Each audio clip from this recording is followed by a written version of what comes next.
Peace, everybody. It's your boy. Let's talk. We back with another video. All right, y'all.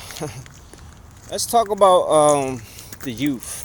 How I've realized the youth ain't the youth is lost. The youth is lost, and some might say they're a lost cause. Like ain't no point in trying to save them. And I'm gonna be real with you. I was that person.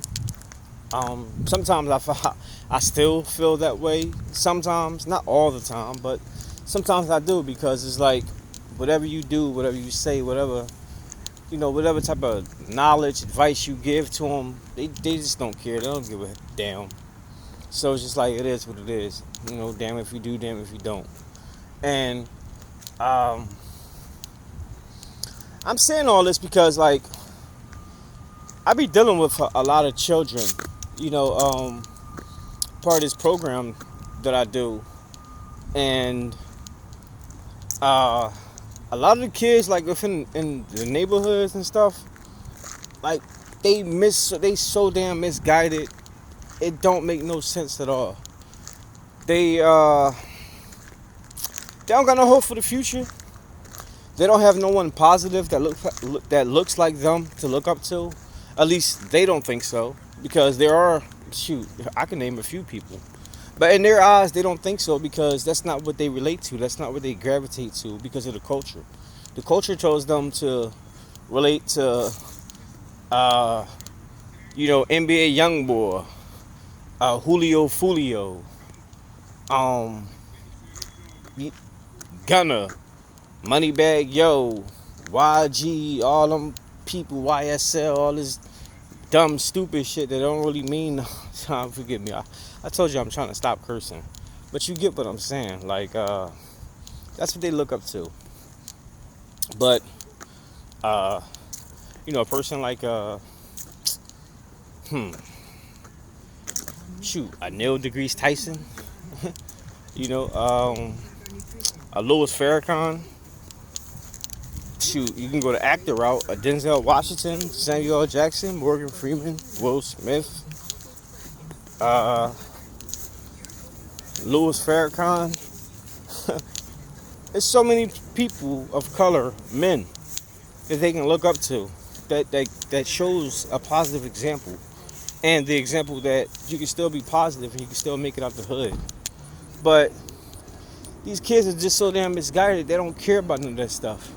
They want to be hoodlums, and that's the problem. I think that's really the point. They want to be hoodlums.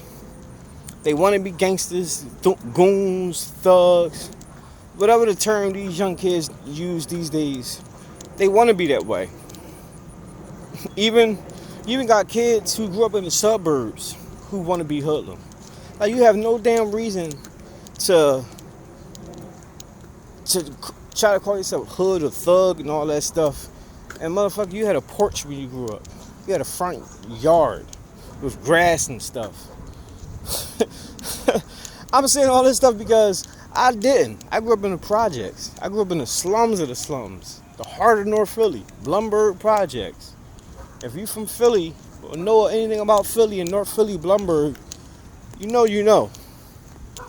And like, I still don't relate to any of that dumb stuff. Not me personally. Because the way my upbringing was different. And I blame a lot of the parents for these kids, to be honest with you. Because upbringing is essential. The way you raise your kids, the policies that you give them, the do's and don'ts, the yes and no's, the guidance, the the ignoring them, all that stuff plays a part in the child's development and their environment. And that's all. If all they see and know is negativity and despair, that's how they're going to act out. I was fortunate enough to find God at a very, very young age. I told y'all this story before. Them Saturday morning cartoons, back in the day, back in the early 90s, or maybe late 80s, when on Saturdays when the cartoons go off like at noon and all the sports come on. See, back then I didn't have cable. It maybe was cable back then, but I didn't have it. So 12 o'clock on Saturdays when the cartoons go off on regular TV, all the sports would come on. Baseball, basketball, and all that. I wasn't into all that. So I used to flip channels. And Channel 48, TBN, the Bible Network, those cartoons was on. I ain't know nothing about them, but it was cartoons. So I said, cool, watch them.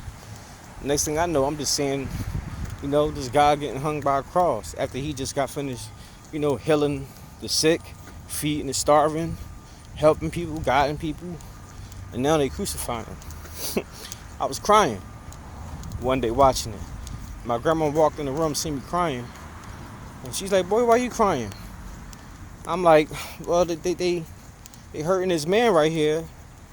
Who they killing? I said they killing him. Like they hanging this man up, and all he doing is trying to help people. He ain't doing nothing wrong. And she looked at the TV what I was looking at, and she's like, you know who that is? I'm like, no. And she told me that was Jesus Christ. And from then, that's when I started learning about Jesus Christ, that he was a real person and everything. And by this time, I was like 5 or 6 years old at that time. I'm 40 now.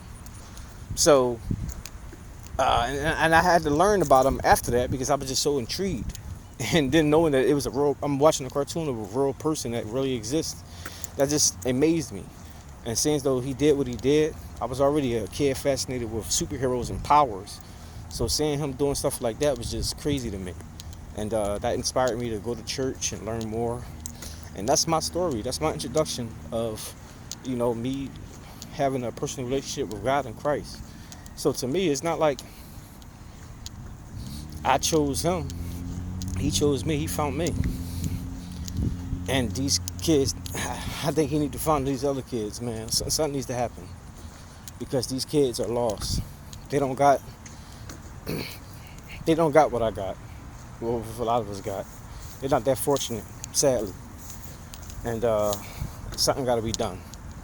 But prayerfully, we can get something done with these kids before it be too late, because a lot of stuff is happening in the world, and